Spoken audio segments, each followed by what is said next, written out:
अमरावती महानगरपालिकेच्या झोन अंतर्गत येणाऱ्या भागात सध्या अनियमिततेचा कळस गाठला गेला आहे. आयुक्तांनी स्पष्ट आदेश देऊनही शहरभर बिनधास्तपणे अवैध होर्डिंग्स उभारली जात आहेत. मुख्य चौक, उड्डाणपुलाखालील जागा तसेच अंतर्गत रस्ते कुठेही नजर टाकली तरी बेकायदेशीर होर्डिंग्सचं जाळं पसरलेलं दिसतंय.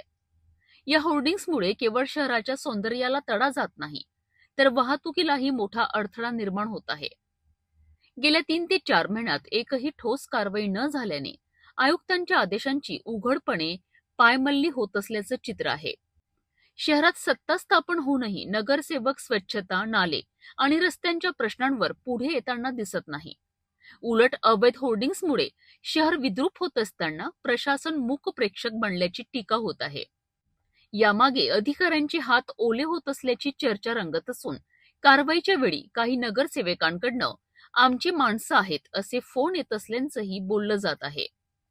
यामुळे नागरिक संतप्त झाले असून संबंधित विभागातील अधिकारी दिवसभर नेमकं काय करतात असा थेट सवाल उपस्थित केला जात आहे.